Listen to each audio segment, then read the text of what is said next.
There was no warning. One bright morning in late August, Daniel Whitaker packed a backpack with trail mix, a camera, and a topographic map of the high hollow wilderness. A patch of rugged little traffic mountains in northern Idaho, he told. His girlfriend, he was going for a quick solo hike, something he'd done dozens of times before. Experienced, prepared, and always cautious, Daniel was the kind of person park rangers trusted, more than some of their own volunteers. He was expected back by sundown, but Daniel never returned. At first, no one panicked. It wasn't like him to run late, but it also wasn't unheard of. He'd sometimes linger on trails to photograph a rare bird, or sit near a stream sketching in one of his worn, leather-bound notebooks. It was part of his charm, his patience, his quiet obsession with the details of nature. He'd get back to cell service, text something like, "Ran behind, be back soon," and all would be well. But that evening, there was no message. And the next morning, his car was still parked at the trailhead. His girlfriend Maya filed the report. A local search and rescue team was mobilized by noon, and still nothing. No footprints, no gear, no trace. It was as if Daniel had stepped off the face of the earth. Maya Coleman sat on the back steps of her apartment the next day, wrapped in his flannel hoodie, her hands shaking as she held a coffee mug she hadn't taken a sip from. Fingers traced the lip of the ceramic like it might answer the question no one could. Where did he go? Detective Owen Rudd knocked on her screen door. She didn't look up until he spoke. They didn't find anything, he said, voice low, like he didn't want to disturb the birds on the nearby wire. She nodded slowly, a numb acknowledgement. Any chance he just wanted to be alone? He asked gently. Maya looked at him then. Daniel doesn't ghost people. If he wanted to disappear, he'd tell someone. He'd probably leave a 5-page letter and instructions on who gets his telescope. What? Rudd gave a thin smile, but said nothing in his line of work. People vanished all the time, voluntarily, accidentally, or at the hands of someone else. The trick was figuring out which. But in Daniel Whitaker's case, there were no clear signs of any of the three. The initial search lasted 7 days, then another 7, expanded with volunteers, dogs, drones, helicopters. The terrain was steep, dense, and unforgiving, but Daniel was a seasoned hiker. Everyone expected to find something: torn clothing, broken GPS unit, a water bottle, anything. But it was as if the woods had eaten him whole. After week 3, the effort scaled back. By week 5, it was officially labeled cold. 4 months later, snow had fallen thick over the trailheads, and Daniel's disappearance faded into a vague community mystery. The kind people swapped stories about in cafes or on Reddit threads, always with a shrug. He was smart. Too smart to vanish without a trace. Something happened. Then came spring, and with it, something horrifying. Ranger Evelyn Hart had been working in High Hollow for almost 9 years. Her face was wind-scraped, tan, and lined from years of early morning patrols and late-night rescues. She didn't rattle easily. On a damp April morning, she hiked out along a tributary to check on a reported beaver dam blocking a minor trail used by backcountry hikers. It was the sort of low-priority maintenance call she normally sent volunteers for, but today, she needed the silence. The woods still held snow in their shadows, and her boots crunched on a thin crust of ice as she walked. The dam itself wasn't unusual. A thick wall of mud and branches built with surprising precision across a wide bend in the stream. But it was what she saw tangled in the dam that made her stop. Something red, bright red. Fabric. Then she saw the shape beneath it, torn nylon. Then mesh webbing, and the glint of a steel zipper. A backpack. Not a new one either. Worn, mud-streaked. But there was something unmistakable clipped to the strap. A small, aluminum carabiner painted with a bright orange stripe. Custom, she'd seen it before. Back in, I guessed. On a missing persons flyer, her radio was already in her hand. Dispatch, Mrs. Hart. I need a unit and detective on site. I think we just found Daniel Whitaker's backpack. By noon, the dam had been carefully deconstructed by park personnel and forensics officers. The pack was waterlogged, but intact and worse. There was more than just gear inside. There were bones. Not many. but a handful, tangled in the netting at the bottom, tucked into the main pouch. Phalanges, maybe a piece of femur, enough to suggest something deeply wrong had happened. Detective Rudd, standing in the cold light of the overcast day, felt something in his stomach twist. This was placed, he muttered to Hart. You don't lose a backpack like this. You hide it. That dam didn't just catch this. Someone jammed it in deep. Hart nodded grimly. I've seen plenty of animal dams. This was deliberate. The real question was, by who and why? That night, Maya sat in the police station conference room staring at the backpack. I gave him that the year we moved in together, she whispered.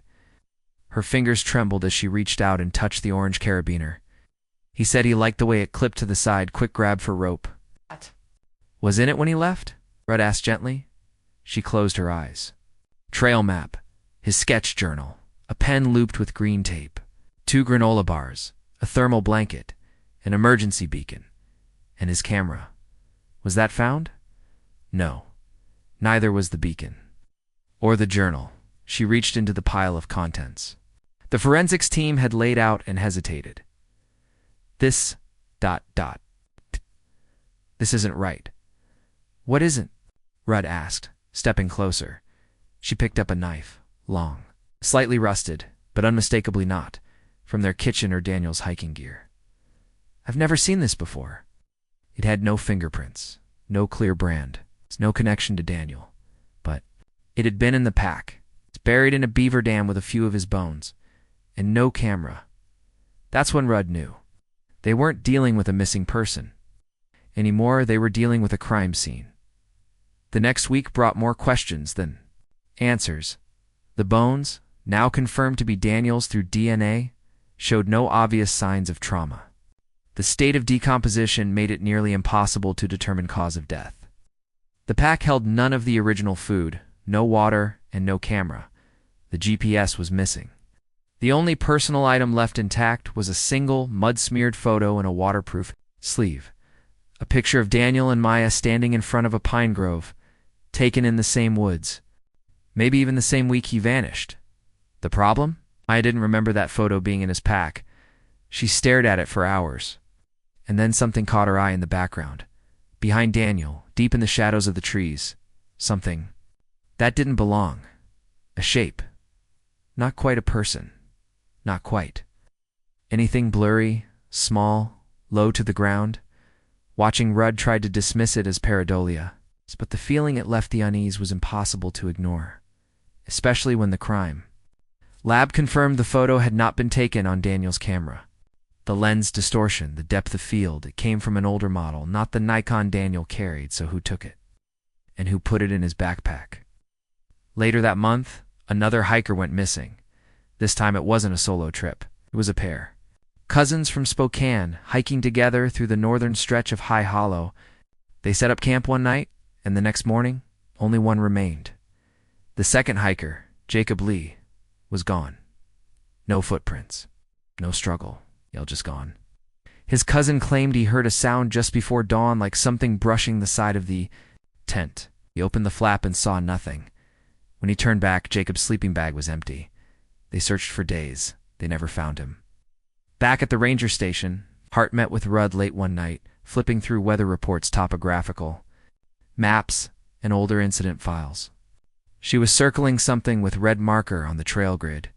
Do you see this? She asked. See what? These disappearances? They aren't random. Daniel's last GPS ping, Jacob's last known location, even that weird report from 2 years ago, all of them fall along this stretch. She drew a thick arc through the northern quadrant of the wilderness, a place known to few and traveled by even fewer. The locals call it Dead Man's Hollow. Rudd raised an eyebrow. Charming. It's supposed to be cursed, she said flatly. Bad luck? Old mining legends? Ghost stories? But maybe there's more than that. Something's wrong out there. Like what? She hesitated. Something no one wants to admit. What do you mean? Hart pushed a file toward him. An incident report from 1987, handwritten, faded, filed away long before either of them worked the area. Rudd read the title aloud. Visual and auditory anomalies. She nodded. Act! Look at the statement? He did, and frowned. I heard screaming that didn't belong to any animal I've ever known. Then the trees started to bend. I swear to God, they were moving like they were breathing. The hiker who wrote that, a veteran named Thomas Elridge, had vanished a week later. His body was never found. Later that night, Rudd sat alone in his car outside his house. The files in the passenger seat, he stared at the photo they'd found in Daniel's pack, at the blurry figure in the trees, and for the first time in his career, he wondered if they were dealing with something that wasn't just human evil. Maybe. The mountain itself was hiding something, something that didn't want to be found. The call came just after midnight. Detective Rudd's phone vibrated on the nightstand. A low buzz that cut through his restless sleep. He grabbed it, groggy and blinking at the screen. Unknown number. He almost let it go to voicemail instead. He picked up Detective Rudd. The voice on the other end was quiet, almost whispering. You don't know me, but I knew Daniel Whitaker. Rudd sat up in bed, suddenly alert. Who is this? I can't say. Not yet. But I was in the woods. The same week he disappeared. Rudd was already reaching for a pen. Where exactly? I don't know the exact trail names. I just know it was near a ravine, northern sector. Rudd's pulse picked up. Why are you calling me now? Because I saw something I didn't understand back then, and now I think I do. The caller paused. There's something out there. Something old. I think it's watching the people who come too close. What did you see? The line crackled for a moment. Then, branches don't move like that, and trees don't hum. Click. The call ended. Rudd traced the number, but got nothing. Burner disconnected immediately after the call. He tried to shake it off as a prank. A sick joke, maybe. But it stayed with him, crawling under his skin. At 2:30 a.m., he found himself in front of his laptop, rewatching the drone footage from the initial search for Daniel. Most of it was uneventful. Forest, canopy, rocks, the winding silver line of a stream. But around timestamp, 1 hour, 48 minutes, and 22 seconds, there was a flicker. A shadow. It darted between trees, impossibly fast, moving in a way that made no logical sense. Number. Four-legged animal moved like that. No bird cast a shadow that long, and the drone's infrared. It glitched when it passed over the spot. Rudd rewound the footage 6 times. Each time it made the hairs on his neck rise. 3 days later, a young ranger named Lex Martinez went missing. He'd been part of the seasonal cleanup crew working near the northern boundary, clearing winter debris, marking fresh erosion damage. He texted his supervisor at 9:12 a.m., heading east past Ridge Marker. Might check on fallen trees, will radio soon. He never did. By 4 p.m., a full search team was deployed, dogs, choppers, personnel, on ATVs. Same protocol as always, and just like with Daniel, nothing, except one thing. A tree. More specifically, a clearing where no clearing should have been. A circle of trees had fallen outward in perfect symmetry, not from a storm, not from fire. Almost as if something had pushed them outward from the center, and in the middle of that circle, a ring of stones. Carefully arranged, ancient, dash-looking, someone, or something, had built it, and it hadn't been there last season. Ranger Evelyn Hart crouched in the clearing, eyes scanning the perimeter. This isn't wind damage, she said softly. No way. Detective Rudd was behind her, snapping photos. You ever seen this before? Hart shook her head. No, but an old-timer Ranger Kellum used to tell stories about a stone ring deep in the hollow. Swore it was some kind of boundary marker. Said the animals avoided it. You believe that? Hart didn't answer right away then. She said the squirrels don't even cross into it. Rudd glanced up. Sure enough, not a single sign of wildlife. No tracks, no scat. No birds overhead. It was as if nature itself had stepped back, and Lex Martinez had walked right into it. Maya hadn't left town. Despite everything, the grief, the unanswered questions, the late-night phone calls from reporters, she stayed. She still lived in the same apartment, still slept on Daniel's side of the bed, still wore his sweatshirt around the house. After the backpack was found, people had expected her to move on, but she couldn't, because something didn't sit right. And she knew Daniel hadn't just wandered off trail and fallen. It wasn't him. He'd seen something or someone, and it had cost him his life. And now the ranger was gone. She watched the local news every night, parsing the carefully worded updates. No sign of Martinez. Search continues. Unusual weather patterns. Delay access to northern ridges. Unusual weather patterns. That was a new one. She started keeping notes, comparing dates, mapping the disappearances. She didn't know what she was looking for, not exactly, but her instincts told her there. It was a pattern, and then buried in a 5-year-old Reddit post. She found something chilling. A photo. Grainy, low resolution. Uploaded by a user who hadn't posted since. The image was labeled simply, "High Hollow. I found this on a trail cam I never put up." Showed a figure, tall, thin, too tall, standing in the middle of a clearing, backlit, arms too long, no face. Behind it, trees leaned away. Maya zoomed in. Heart pounding around the figure's neck was a strip of orange, bright like the carabiner Daniel always wore. She brought the photo to Rudd the next morning. He didn't laugh. He didn't tell her it was fake. He just stared at it.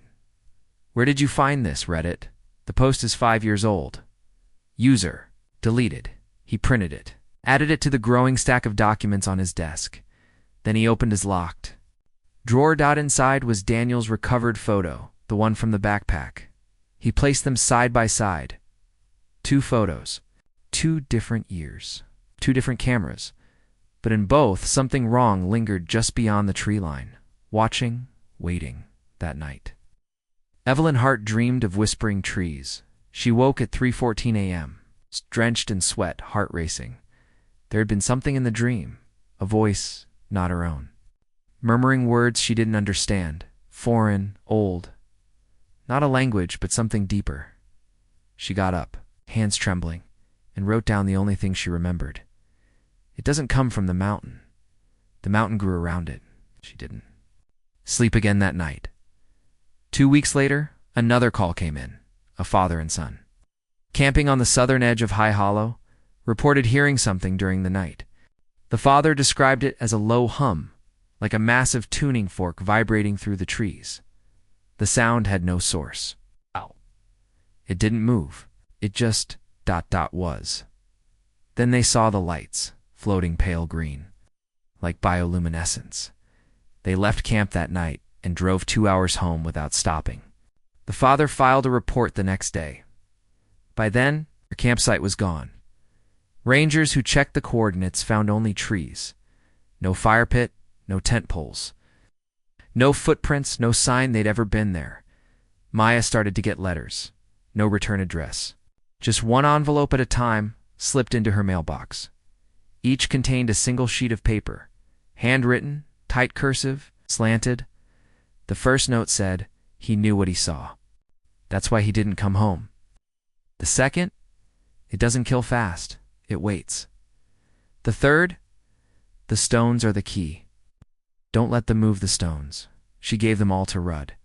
He ordered prints. Nothing came back, no matches. No prints, no DNA, no useful handwriting analysis. The paper was plain. The ink standard black rollerball, cheap, disposable. But the last note sent a chill down Rudd's spine, because the stones matched the ring they found where Lex Martinez vanished, and no one outside the investigation knew about that ranger. Hart went back to the ring alone. She knew she shouldn't. Protocol said she needed backup. Something was pulling her, not in a physical way, but a compulsion, like a rope around her mind. She told herself she was just following up, collecting moss samples, or measuring tree fall. But the moment she stepped back into that clearing, the air changed. It smelled wrong, sweet, metallic, like old blood and honey. And then she heard it. The hum, just as the campers described. Not a sound exactly, but a vibration in her bones. A presence just beyond her perception. It's like being watched by something ancient. The stones were still in place, but one of them, just one, was wet, with something dark. She reached out too. "Touch it," a voice behind her. "Don't." Hart turned, heart lurching. A woman stood at the edge of the clearing. Mid-50s, short gray hair, hiking boots covered in mud, a faded U.S. forestry badge on her belt. "I'm sorry," Hart said, stepping back. "Who are you?" "Ranger Mary Kellum," the woman replied. "Retired, but I still come up here." "To check." "Check what?" The woman didn't answer. Just walked slowly to the stones, keeping her distance, watching them like they might jump. "They moved one of them," she said quietly. "Who?" "Thing in the trees. It can't cross if the ring is whole. That's the old rule. That's what we were told." "Told by who?" Kellum looked at her, and for a second her eyes seemed unfocused. "Wild. It doesn't matter now. It's already out." That night, Evelyn Hart wrote her resignation letter. She never turned it in, because by morning, she was gone too. Detective Owen Rudd stood in the break room of the ranger station, staring blankly at the drip of burnt coffee sliding down the pot. The overhead light flickered. It was 6:17 a.m. Evelyn Hart had missed morning check-in. That had never happened. She was the kind of ranger who arrived early, checked the weather, confirmed trail logs, and walked the perimeter of the base before most staff were even out of bed. Dependable, disciplined, unshakable, and now, just like Daniel. Just like Lex gone. Gone, the others didn't say it out loud, but everyone felt it. Whatever had started with Daniel Whitaker wasn't stopping. Rudd took one last sip of his bitter coffee and made the call. "Dispatch. Nice. This is Detective Rudd, missing ranger. Evelyn Hart. Last seen yesterday afternoon. Possible location, northern boundary, near Prior Stone Formation. Assemble search team Alpha." He paused and notified the FBI. Agent Marnie Drexler arrived 2 hours later in a black SUV with government plates and eyes that missed nothing. She was lean mid-40s, her hair pulled into a tight knot. She wore hiking boots, not heels. And when she shook Rudd's hand, it was firm and cold. "I read the case file," she said. "All of it." "Well, you believe this is connected to the previous disappearances?" "I don't believe in coincidence anymore," Rudd replied. She nodded once. "Good. Then we're on the same page." He glanced at her briefcase. "Did the Bureau send you because of Hart?" "No," Drexler said. "They sent me because of the letters Maya Coleman received." Rudd blinked. "You're not with homicide." "I'm with counterintelligence." Rudd frowned. Why would Drexler cut him off? "You have no idea what this is yet." "I'm beginning to." By noon, the forest was crawling with federal personnel. Quiet, unmarked trucks. Drones that didn't buzz like civilian ones. Men and women in green and black who said little and moved like they'd been here before. Maya watched them from the top of the ranger station steps. Arms folded, the mountain wind tangling her hair. "They're too late," she said softly. Rudd turned from the crowd. "Too late for what? To stop it? Whatever it is, it's already moving." He didn't ask how she knew, just nodded. "I've seen the trees change," she added, her voice barely audible. Even the moss doesn't grow the same. There's something behind it all, something older than the trail maps, older than the mines, older than us. Rudd looked at her carefully. "You sound like Kellum." Maya smiled faintly. "Maybe I'm starting to believe her." Drexler examined the stone ring personally. The clearing was as still as a photograph. No insects, no birds. Even the wind seemed to hesitate at the edge of the trees. She crouched, her gloved fingers brushing the moss near the disturbed stone. The wetness from before had dried, but something darker stained the bark of the nearest tree. She scraped it with a sample kit. The trees were leaning again, but not all in the same direction. They were leaning away from the center. "What was here?" Drexler whispered. Then her radio crackled. "Agent Drexler, you'll want to see this." They found Hart's truck. It was parked a half-mile from the clearing, keys still in the ignition. Her bag was inside with her wallet, phone, and ranger radio untouched. But the driver's side door was open, and the grass around it was flattened in a strange spiral like something had spun outward from where she'd stood, and there were no footprints leading away, just one faint impression in the soil, a circular shape the size of a dinner plate, deep too deep for a human step, and no tread. Back at base, Drexler unsealed her files. Inside were a dozen classified incident reports, photos, satellite data, declassified memos with entire sections blacked out. In one map, old, yellowed, dated 1979, marked with hand-drawn borders over the high hollow region. One zone, in red ink, was labeled Restricted Former Site. ECHO 9 Rudd stood behind her, reading upside down. What's Echo 9? She looked up at him. A listening post. Like... radio. No, like psychic. Rudd stared at her. You're joking. I never joke. She opened another file. Inside was a grainy photograph. 6 people in lab coats standing in a circle of stones. One of them was circled in red marker. A note scrawled beneath it read, Subject 3, reported auditory contact, claimed the stones spoke in colors, evacuated next day, disappeared en route to Spokane, presumed absorbed. Rudd blinked. Presumed what? Drexler shut the folder. We've never fully understood the phenomena in this area. We only knew it was dangerous. The program shut down in the 80s after too many ... anomalies. Then people forgot. Locals moved back in. Hikers started wandering the hollow again. Now it's waking up. Drexler didn't respond. That night, Maya received another letter. It was slid under her door, not mailed. Handwritten, tight cursive.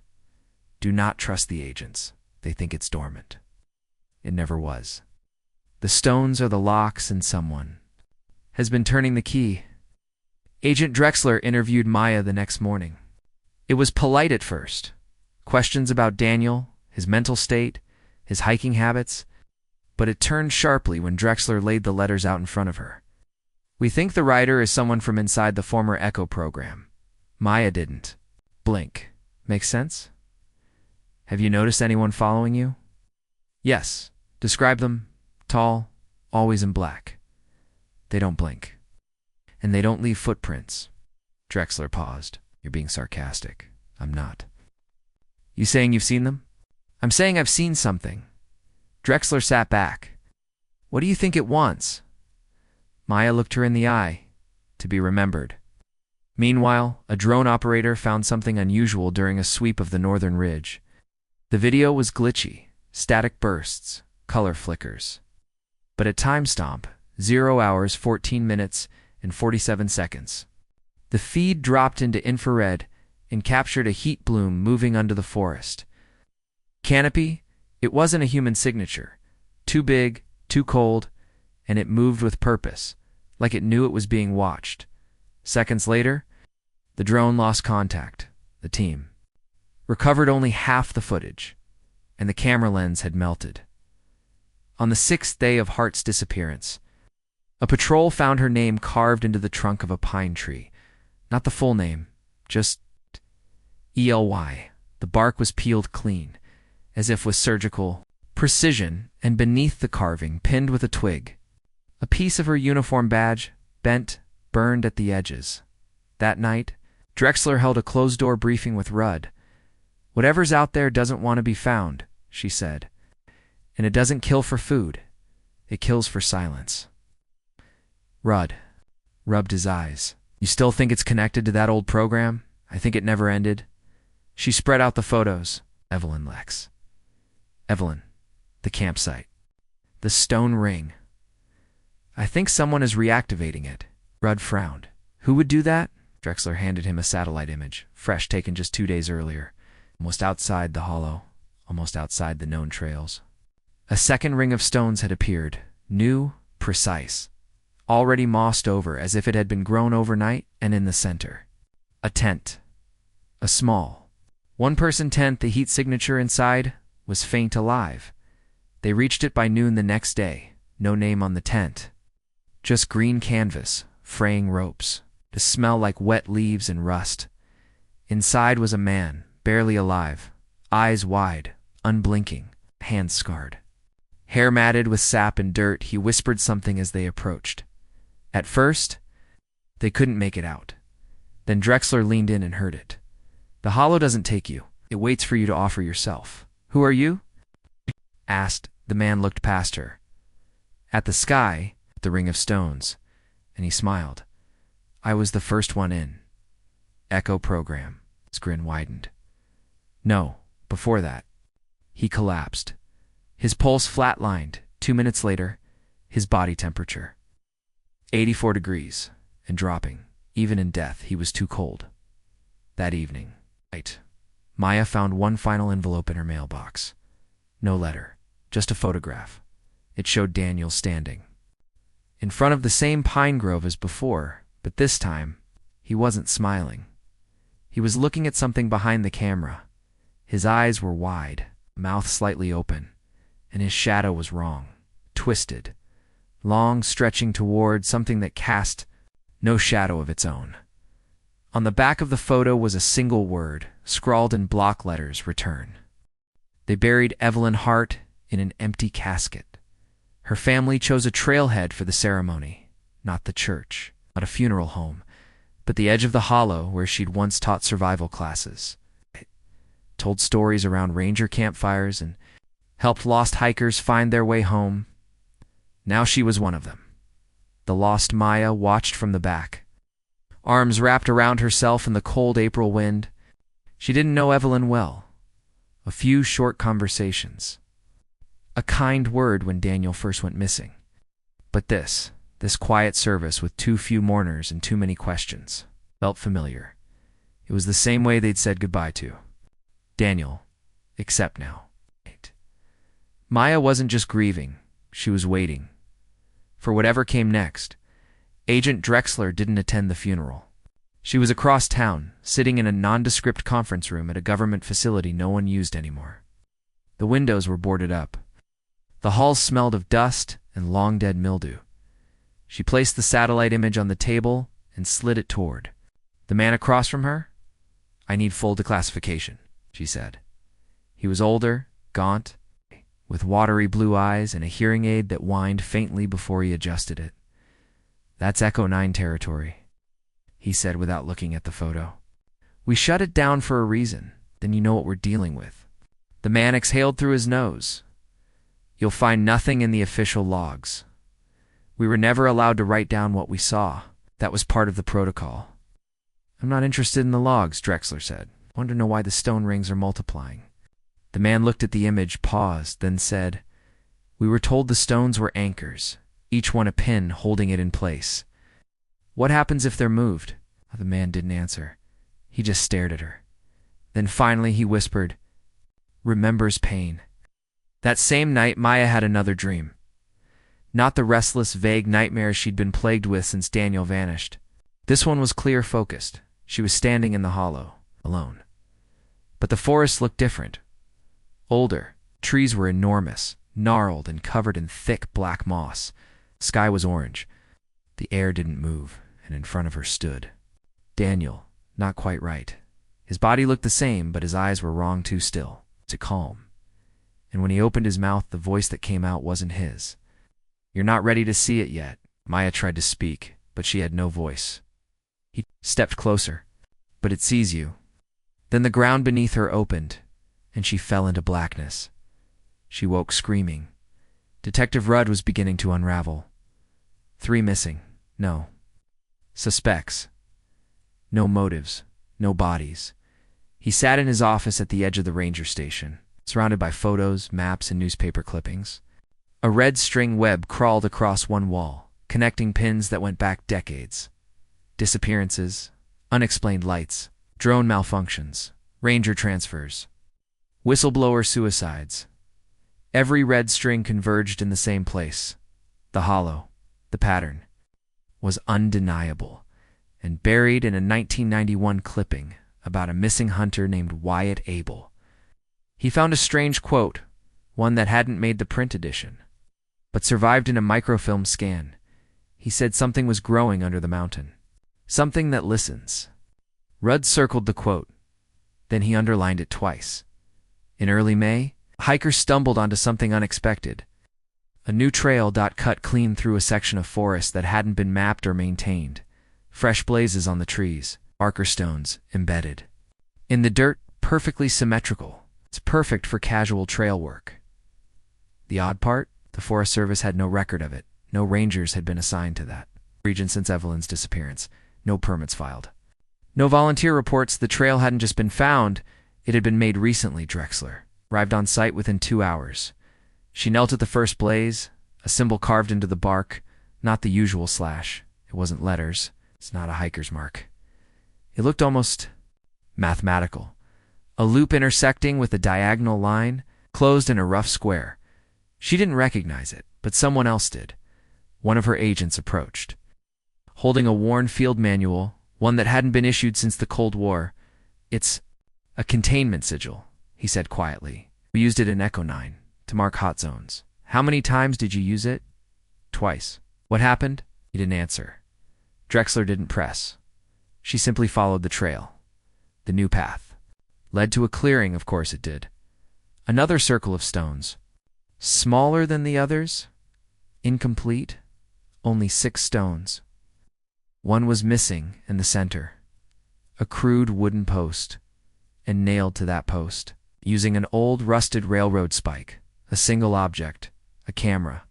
Daniel's camera. They didn't open it at the scene. Drexler insisted it be transported, sealed, and processed in a secure lab. It took 2 days. Maya was present when they loaded the SD card into the forensic terminal. The tech was gentle. It's almost reverent. The folder opened. Inside, 13 photos. The first showed trees. A foggy morning. Daniel's familiar boots visible in the corner of the frame. The second, a map spread on a rock, marked with small red dots. The third, Daniel's face. A selfie taken on a ridge. Then the fourth, and everything changed. It showed something. Far in the distance, obscured, blurred by motion, something tall, towering, not a tree, not a person. It stood at the edge of the clearing, near one of the stone rings. And though the image was distorted, the suggestion of limbs long, unnatural, was undeniable. Maya stepped back. The fifth image was worse. Closer, the figure had moved, still not in focus, but the sense of it, of presence, came through.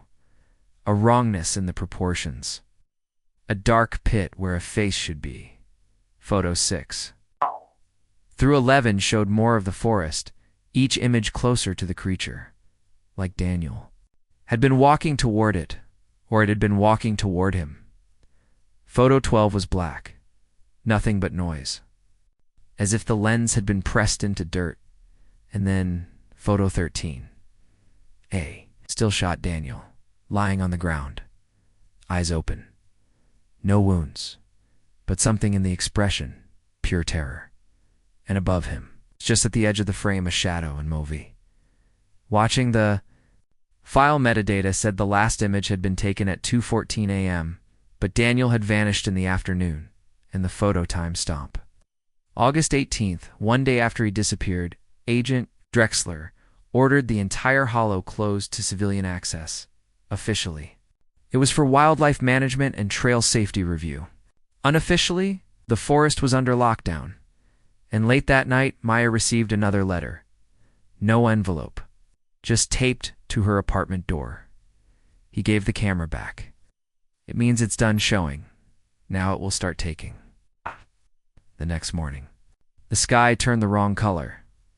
Locals reported strange cloud formations over the hollow dents. Spiraling banks of fog that moved against the wind. Bird migration patterns shifted. Animals, deer, coons, foxes, began leaving the forest. En masse, in the ranger station parking lot, one of the deputies found a dead squirrel curled under the tire of his car. Its eyes were gone. No blood, just empty sockets and a strange black residue on its fur. Lab analysis returned. No known organic compound, no parasite, no toxin. It wasn't natural. It wasn't from here. At 9:47 p.m., the power went out across 5 counties. The blackout lasted 11 minutes. When the lights came back on, 3 things had changed. A new stone ring had appeared, this time behind a high school, and Granger County, 20 miles from the forest border. All the clocks in the ranger station were frozen at 9:47, even though power had returned. Oh, yes. Daniel's phone, long presumed lost, pinged a cell tower for the first time since his disappearance. Coordinates: the center of the original stone. Ring, Drexler, and Rudd rushed there immediately, but when they arrived, the ring was gone, not destroyed. Gone. No stones, no moss circles, not even disturbed grass, like it had never existed, like the ground had healed over, or forgotten. Drexler looked at Rudd. "This is a pattern," she said. "No," Rudd replied.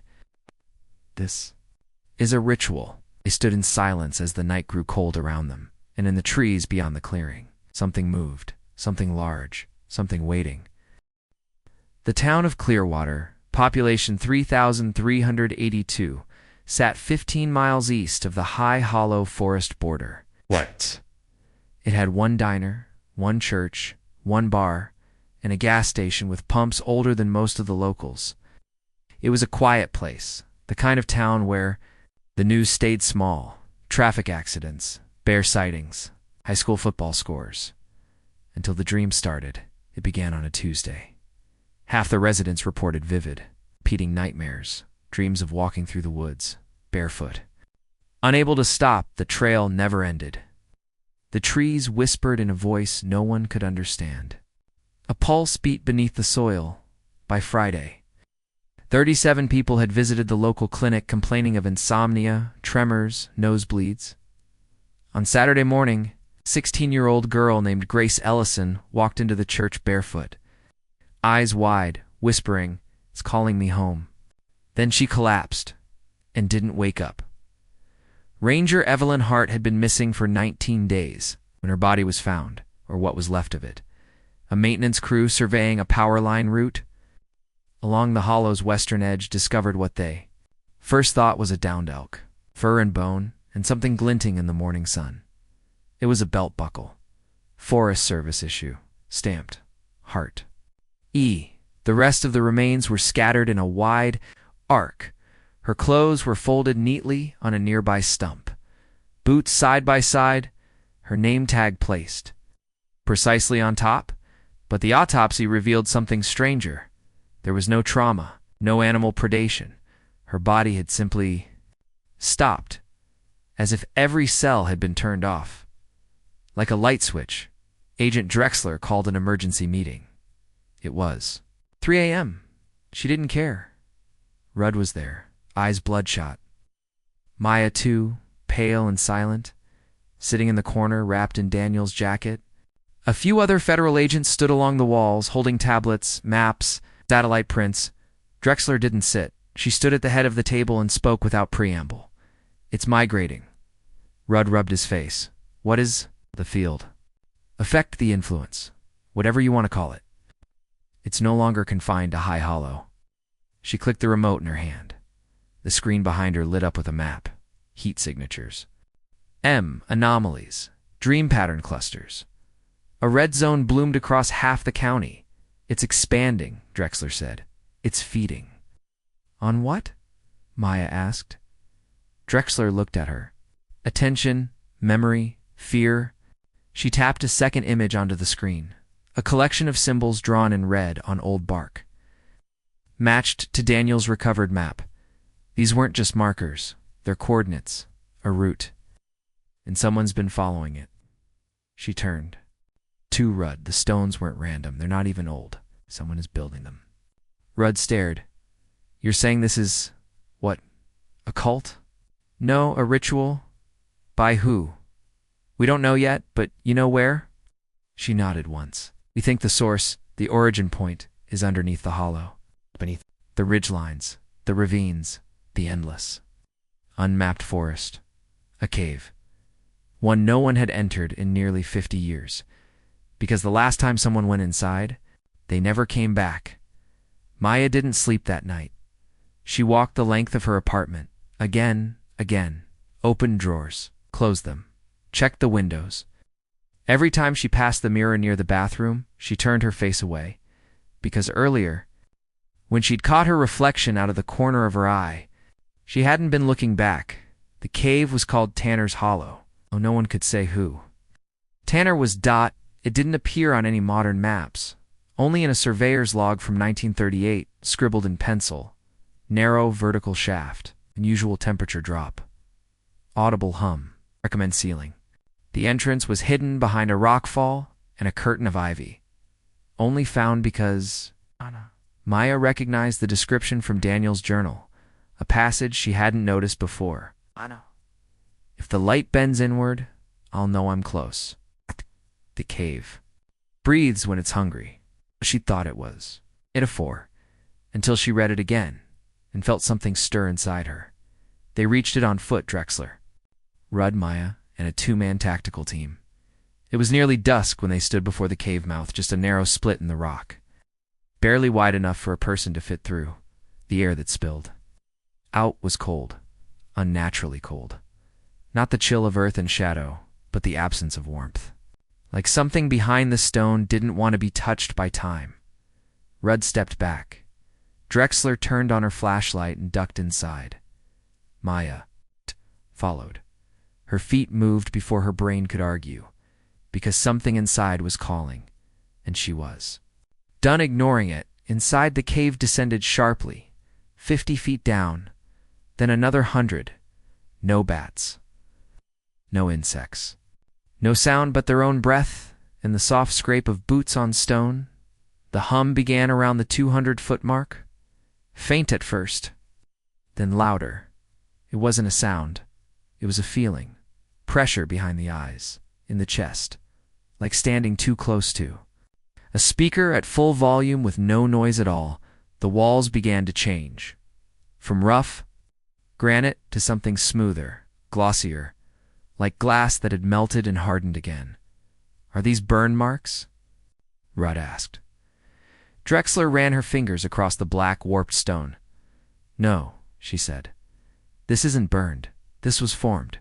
How? She didn't answer, and then the tunnel opened. A chamber the size of a cathedral, carved from stone, that seemed to ripple in the flashlight beam. And in the center, a pillar, covered in symbols, the same ones from Daniel's map, the same ones carved into the trees, except this time, they moved, just slightly. As if breathing, as if waiting, Maya stepped forward, and the pillar responded. A faint glow, not light. Memory, a projection. Images flooded her mind, not pictures, not film, but moments.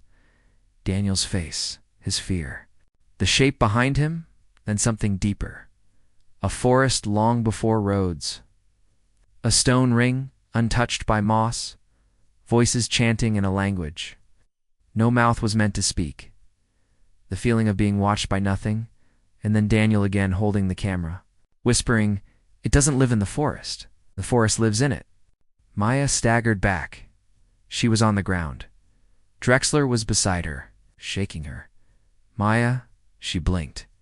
Rudd was yelling. The chamber walls were shaking, not violently, rhythmically, like a heartbeat. The hum was louder now. Deeper, hungry they had.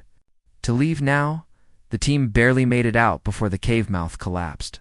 No explosion, no cracking stone, just silence, and then the entrance was gone.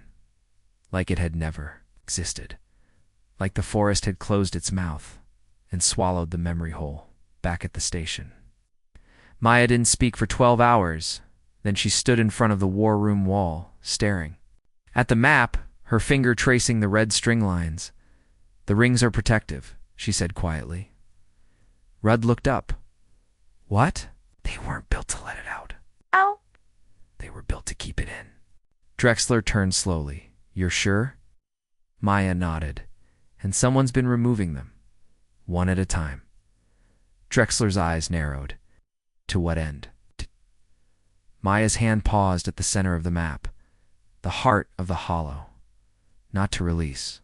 It, she whispered, to wake it up. That night, Grace Ellison, the girl who had collapsed in the church weeks earlier, woke from her coma. The nurse stepped into the room. "Grace?" The girl turned slowly. Her eyes were black, and when she spoke, her voice was not her own. The path is open.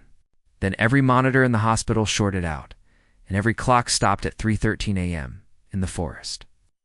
A new ring appeared, but this time were 12 stones, and each one had a name etched into it: Rudd, Drexler, Maya, Daniel, Evelyn, Lex, and 6. Others they didn't recognize yet, but they would soon, because the hollow was no longer hiding. It was inviting, and the last lock was almost turned. Agent Drexler didn't sleep. She sat in the surveillance room alone, surrounded by quiet monitors and dim lights, her eyes locked on the map pinned to the corkboard. The 12 names. The 12 stone markers. She didn't know how they had been chosen, but she knew why. 12 was a binding number, ancient, ritualistic. She'd seen it in case files from Peru, from Siberia, from beneath desert monasteries older than paper. A dozen symbols carved in stone, built in rings, always built by people, vanished soon after. The stones were never just stones, they were seals, and someone or something was breaking them. Rudd sat in his car across the street from his house, engine off, key still in the ignition. It was 4:11 a.m. He couldn't bring himself to go inside, because when he'd left for the ranger station earlier that day, everything had been fine. His porch, his walkway, the neat gravel border his wife had set years ago. But now there was a stone in the center of his lawn, round, smooth, too smooth. The grass beneath it was dead, not yellowed, not dried, gone. Just a dark, perfect circle of soil. Rudd turned the key. The car stayed off. He sat in the quiet and stared at the stone until sunrise. Maya found the 12th name. It wasn't in any file, not in any list. It was scrawled in the margins of Daniel's final book, the one they'd recovered from the ranger station after his disappearance, buried behind a page of bird sketches and notes on moss patterns, in a corner so small it almost wasn't visible. Willard Carr. He started the trail. She Googled the name. Nothing. Library database. Archive. Logs. Civil records. All blank except for a single mention in a local legend column from the Clearwater Herald. It's printed in 1961. It read, "Old Willard Carr lived in the woods till he didn't, built a trail to nowhere. They found his boots by the river, standing, upright, still laced." Maya printed the article, circled the name. Then she looked back at the map. The trail to nowhere had a shape, a spiral. 12 points and something in the center, something no one had seen yet, in Clearwater. More people were dreaming. The clinic overflowed. The church bells rang 3 times at 3:13 a.m. with no one in the tower. In the diner, waitress named Colleen picked up a coffee mug and found her name etched. It's inside the ceramic. She'd never seen it before, but it was her name, and beneath it, a number 1112. Rudd came to the station. Early, he didn't bother changing. His clothes were still damp from the storm. He hadn't spoken to anyone since. The stone appeared on his lawn. He didn't need to, because when he stepped inside the war, Ruman saw the updates, the satellite photos, the reports from towns up to 60 miles out. He already knew what Drexler was going to say. "It's no longer local," she told him. "How far?" "The dreams are being reported in Spokane. A high school in Montana canceled classes after 15 kids collapsed during gym. Same symptoms, same time. 3:13 a.m. All of them saying the same thing." She turned the whiteboard around. 12 statements scrawled in black marker, pulled from different witnesses across 3 counties. "The forest has teeth. It remembers me. The rocks were bleeding. It wants names. We were never alone. The light is wrong. Don't go where the trees bow inward. Something stands behind my shadow. The ground moves when I pray. It's not the wind that whispers. It doesn't need doors. It's coming back." The last one had been said by Grace Ellison, the girl who'd spoken with someone else's voice. Drexler tapped the final line. "He's coming back," Rudd narrowed his eyes. "Who's he?" Drexler didn't answer, because Maya spoke first. Daniel Whitaker was dead. That's what the official report said, confirmed by partial remains, dental records, and blood work. But Maya hadn't stopped dreaming about him. Not memories, conversations. He came to her at night, standing in the corners of half-familiar rooms and doorways, behind curtains. His mouth never moved, but she heard him, clear as glass. "I opened the door," he told her. "I thought I was following birds. I found their feathers on stone. But they weren't birds, and the stone wasn't waiting." She woke each time with blood on her pillow, not from her mouth, from her ears that morning. Drexler received a package, no postmark, no return address, just a wrapped parcel on the floor outside her station office. Inside, a VHS tape, handwritten label, Car Trail, 1974. No one could locate a VHS player until Maya remembered the one in her grandmother's attic. They hooked it up in the war room. The tape buzzed, flickered, then opened on grainy forest footage. A man breathing hard, holding a camera, walking. The trees looked familiar, hollow trees, but younger, less scarred. A voice spoke behind the camera. Willard said, "Follow the stones." The camera turned, showing 3 people, 2 men. One woman walking in single file behind the operator. One of the men wore a parka with a stitched name tag, Dawson, another survivor from the Echo 9 logs. The group stopped at a stone ring, smaller than the others. Just 6 stones. They looked nervous. The man behind the camera stepped inside. That was the last image before static. Then the screen cleared. New footage. A close-up of something black, moving.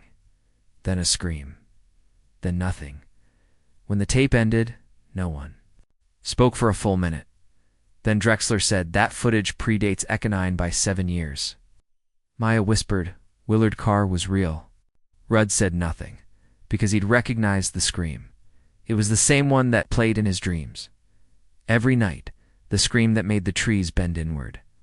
That evening, Maya left the station early. She walked to the edge of the woods where Daniel had parked the day he vanished. His car had been towed, sold, forgotten, but she remembered the spot. She stood there, waited, and the forest whispered, not words, not sounds, but directions. Step by step, trail only she could see. It was waiting for her, so she followed. Drexler realized she was gone an hour later. Rudd found her phone, still recording. A single video file. 17 seconds, just her boots, her breath, then her voice, whispering, "If I see him, I'll know I'm right." Then a sound, not footsteps, not wind, but something else. Wet, heavy. Breathing. The last frame was a blur of motion, then black. The 12th ring appeared that night, at the heart of High Hollow. 12 stones. 12 names. The last one filled in. Maya. COLU Mayan, and in the center of the ring was something new. A trail marker. Painted red, not in ink, not in paint, but in blood, pointing forward into the dark, and beneath it, a message carved into stone. The forest is awake. They sealed off High Hollow the next morning. Military presence, no press release, just fences. Warning signs. Black SUVs with no plates. Helicopters that didn't appear on radar, but it didn't matter, because something had already slipped past. The perimeter, it wasn't confined by roads or gates or names. It had been waiting, listening long before humans learned to measure distance. And now that the last ring was complete, it wasn't hiding anymore. It was coming. Detective Owen Rudd watched the surveillance footage for the 100th time. Maya Coleman. Last seen walking into the North Trailhead. No gear. Ow. No flashlight. Just a flannel shirt and boots. She moved with purpose, like she knew where she was going, and then, at the tree line, she turned just slightly and looked directly into the camera. Not a full turn. Just her eyes. It was the expression that haunted him. Not fear, not peace. Recognition. Like she saw something behind him, and then she was gone, in the hollow. The trail changed, no longer the spiraling, disorienting turns that had confounded search teams. Now it was straight, direct, a single red line of painted stones, freshly marked. Still wet, it led deeper than any mapped route to a part of the forest even the oldest survey records refused to name. Locals called it the Throat No. One had been there in 50 years, and those who claimed they had were either lying, or never. Came back, Agent Drexler met with someone she wasn't supposed to, an old man in a wheelchair, face like dry leather, eyes like granite. His name wasn't listed in any official files, but he had a tattoo on his inner wrist, E9 Echo-9. She slid the photo of the 12th ring across the table. He didn't touch it, but his fingers twitched. It's the same, said. You've seen it before? He didn't answer. What's in the center of the spiral? Still silence. Then, it's not a what. Drexler leaned in. Then who? The man laughed once. Dry, hollow, no one. Everyone. It's a mouth. She frowned. He closed his eyes. A mouth with a memory. Then he whispered, so quietly Drexler had to lean in. When you name a thing, you invite it. And you've carved 12 names. At 3:13 a.m., Grace Ellison vanished from the hospital. No one saw her leave. No cameras caught her walking out. One moment she was there, vitals stable, pulse strong. The next, empty bed. And on the wall above the headboard, 12 fingerprints, black, charred. Pressed into the drywall in a perfect circle, Maya walked. Her steps didn't hurt. Time didn't pass the way it used to. The forest bent around her, not shifting, not guiding, but responding, like it knew she was coming. The trees didn't whisper anymore. They spoke, but not in words, in moments, memories, visions. She saw Daniel kneeling at the edge of a clearing, holding something wrapped in cloth. She saw Evelyn, heart turning in slow circles, her eyes gone completely black. She saw Lex Martinez lying still at the base of a moss-covered stone, whispering a name he'd never known before, and she saw something else. A figure, tall, thin, its body made of nothing, just negative space. A black silhouette that bent the trees away from it. It didn't walk. It arrived, and when it looked at her, she felt her breath stop. Not fear, but a recognition so deep it hurt. Rudd opened the old file. Drexler had given him Project Echo-9 operation.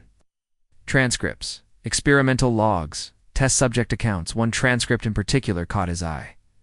March 1972, audio recording. Partially corrupted, subject name, Carr Willard Operator. Tell us what you saw. Carr, it's not something you see. Operator, then what? Carr, it's the absence of seeing. Operator, clarify. Carr, it wears your thoughts. Like a coat. Operator, you mentioned the rings. What are they, Carr? They're not doors. Operator, to what? Carr, to whatever you are when you're not looking. Static. Operator, and the spiral? Carr, the spiral is the path back. Operator, back to what?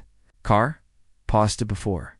Drexler called in the last team, not federal, not local, eh? Private research unit contracted off-book with history and containment efforts across Russia, the Arctic, the Amazon.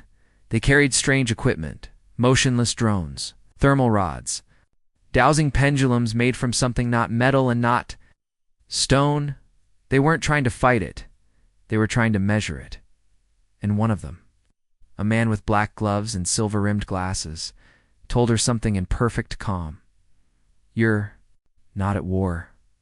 You're at remembrance. This isn't a breach. It's a return. That night, the stars went out. One by one, Skydash watchers across the region posted grainy videos showing slow black movement across the night sky. Not clouds, not ash, but void. As if something massive was passing between the earth and the stars.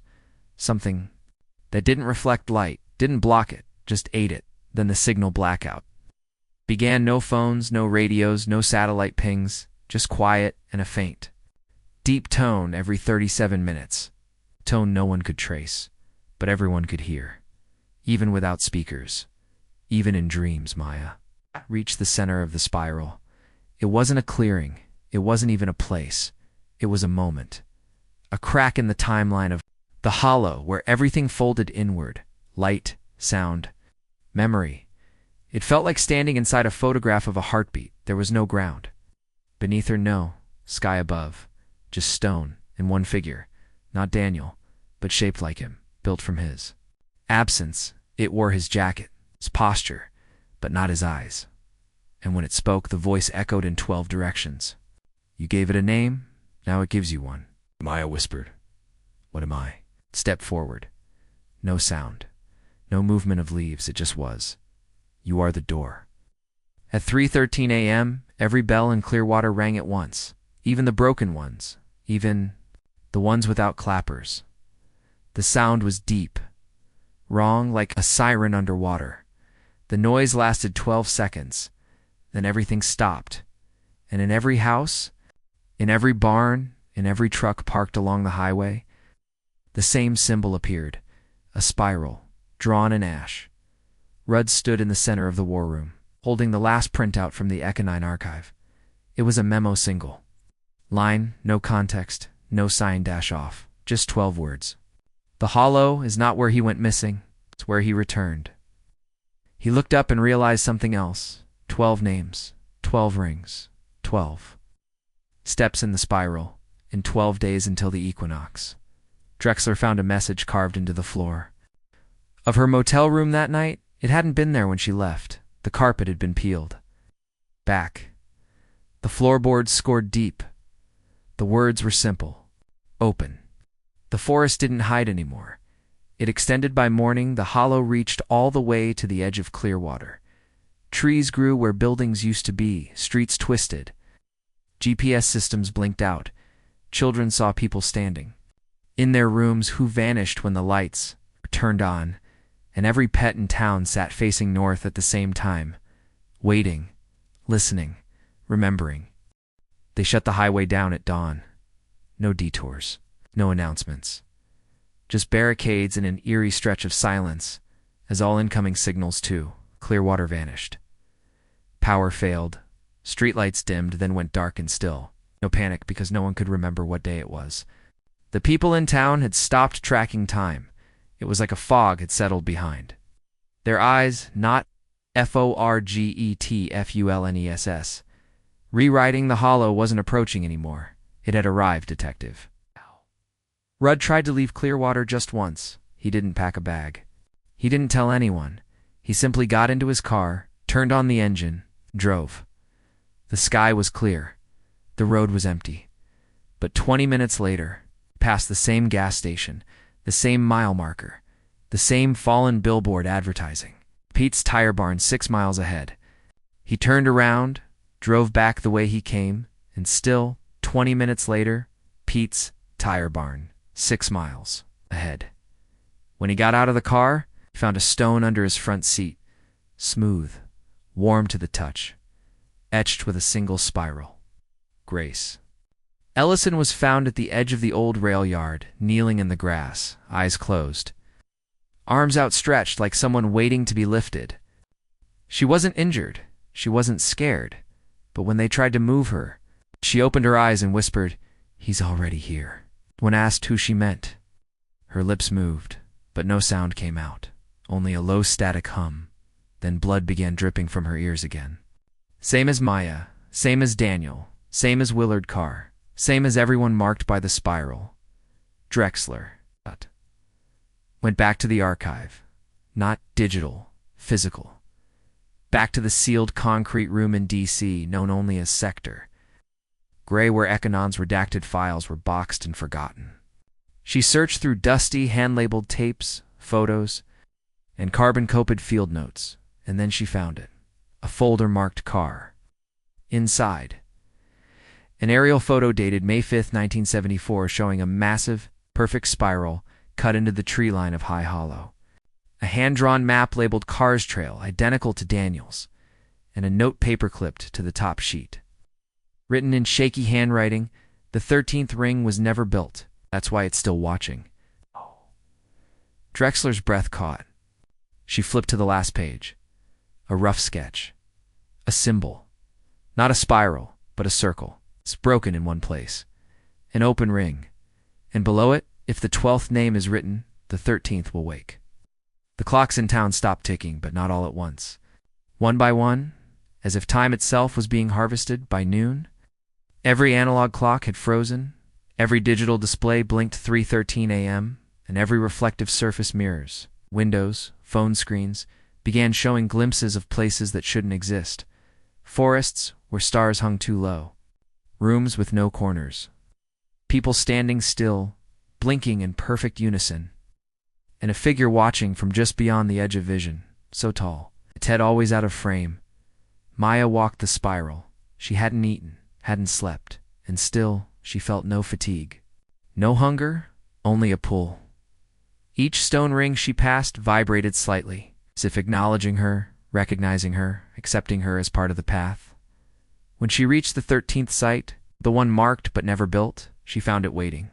12 stones, half buried, unearthed as if they had always been there beneath the ground, in a space in the center, the final place she stood in it, and remembered.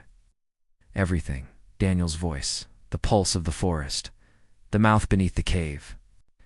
Willard Carr's final step, she remembered not just her life, but every life that had walked the spiral before her, all of them ending here, and all of them choosing it. She spoke aloud. A name that wasn't hers, and the ground opened. Drexler flew. Back to Clearwater on the last authorized helicopter before airspace was sealed. She arrived to find streets empty. Doors open. Shoes left neatly on porches, as if the town had collectively stepped out. But no bodies, no screams, only silence. And one message burned into the ground outside the ranger station, not carved, seared. Remember me? She found Rudd at the old lookout tower, staring north through a cracked pair of binoculars. He didn't look surprised to see her. Tell me it's not real, said. Drexler shook her head. No, but it's happening. He didn't blink. I think it always was. They sat in silence for a moment. Then he handed her a file folder. I found it in Daniel's backpack. It's not his handwriting. Inside, 3 pages, each one listing 12 names. Each list was identical to the last, except the third. The 12th name had been crossed out, and a new one had been added. Marnie Drexler. The river turned black, not muddy. Black, thick, and slow, like ink. No wildlife, no flow, just a perfect, oily surface that reflected nothing. It wasn't water anymore. It was a mirror, and on its surface, people began to see their missing loved ones. Daniel, Lex, Evelyn, Maya. They stood still, smiling, but the smiles were wrong, as if carved by something that didn't understand joy. That night, Drexler dreamed of the spiral, but this time, she wasn't walking it. She was under it, buried beneath 12 stones, listening, remembering, and something above her, tall, quiet, ancient, reached down and touched her forehead. When she awoke, she had a spiral burned into her skin. Not a tattoo, a mark, a designation. She was the new door, the 13th all over Clearwater. The ground began to hum, low, consistent. A vibration felt in bones, not heard by ears. People forgot how to speak, not out of fear, but because language was no longer needed. They understood now. The spiral wasn't a warning. It was a memory. A pattern the earth had tried to forget, but humans had redrawn it, stone by stone, name by name, and now that it was complete, the thing it held back wasn't angry. It was hungry. For presence, to be known, to be invited. And the town had been whispering its name for months, even if they didn't know it, even if they'd only whispered in dreams in the woods. Maya stood in the center of the 13th ring, the final moment. She didn't resist, didn't scream. She simply reached into her pocket and pulled out a small stone Daniel had once given her, a smooth, flat token from a hike they'd taken years before. A joke, but then a keepsake. She placed it in the center of the ring. The spiral accepted it. The 13th stone clicked into place. Everything changed. Clearwater didn't burn. It didn't collapse. It didn't vanish. It simply rewrote itself. street signs, twisted into shapes no one recognized. Buildings bent at impossible angles, yet remained standing. Rivers flowed uphill. Trees grew where no roots had ever been planted. But to the remaining townspeople, it all seemed normal.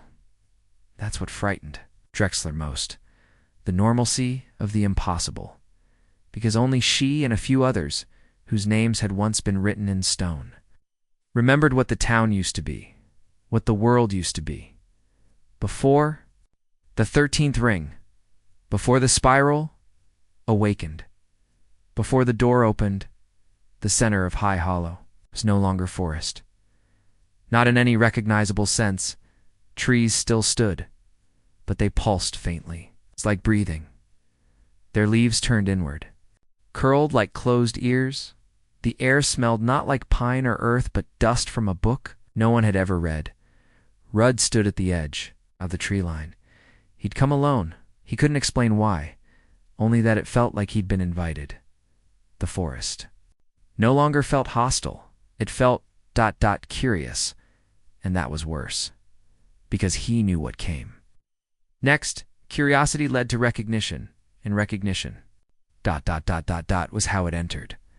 Maya did not return, but her voice did. All across the hollow, soft, distant, like wind through the grass, like a memory from a time before language. Agent Drexler heard it first, in the surveillance. Tapes, audio files dated after Maya's disappearance now contained faint background whispers.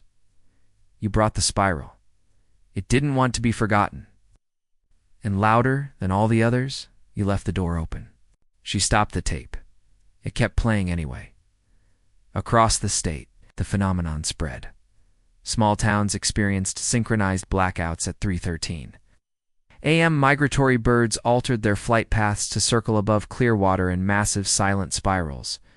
A geologist in Missoula reported finding ancient stone formations previously buried beneath glacial rock, perfect circles of 12. Now unearthed. A child in Oregon drew a spiral on the sidewalk in chalk and said it was the forest's eye. And deep-sea sonar near the Pacific coast picked up an impossible shape ... carved into the ocean floor. Something had changed in the world, not just in the SC Hollow, not just in Clearwater, but everywhere. As if the spiral hadn't just awakened something beneath the trees ... but reinstated something that had once existed across the planet. Long before us, before language, before breath, before distance. An idea older than shape. A thing that had never wanted worship. ... only recognition. And now it was being remembered. Rudd couldn't sleep. When he closed his eyes, he saw the spiral. Not on the ground, not in the woods, above him in the sky. Turning slowly, cut into clouds. Etched into thunder, he saw Daniel standing beneath it, arms raised. Maya. Beside him, whispering names. Evelyn Hart behind them, her ranger badge melting down her chest like wax. And behind them all in the trees, behind the veil, something stepped forward, not into the world, but into awareness. It didn't need to cross over. It had already been here. It just needed to be noticed. And now, thanks to the spiral ... it was they reopened the cave, not by choice. It simply ... reappeared. Where there had once been rockfall, there was now a perfect arch. The same molten stone walls, the same pulse in the air. But this time, it wasn't Drexler or Rudd who entered. It was the people of love. Get Clearwater all at once, quietly, peacefully, as if following an instinct. Older than blood, they walked into the cave and did not come back out. 32 hours later, Rudd entered the cave. Alone, he carried nothing but a flashlight and a recorder. The air inside was thick, not with heat, but intent. Every step deeper felt like walking into the past. Not a memory, not Daisia, but the actual reversal of time. Footprints formed ahead of him before he made them. Light bent around him. His name echoed backward. Dedur. At. Rudd. He reached the end. A wide chamber except for one thing. A single, moss-covered stone ring. Not built of separate rocks, but one continuous circle. And in the center, reflection not in water, but in the air. A suspended image of himself, smiling, bleeding. From the eyes, mouth moving, no sound, just one word over and over. Return, return. Outside the cave, Drexler waited. She held her service weapon, though she no longer remembered what she was protecting, or from whom. When the ground began to shake, she didn't flinch. When the clouds above began to spiral, she didn't blink. When the voice spoke, not in her ears, but directly into her mind, she didn't respond. Because it wasn't speaking to her, it was speaking through her.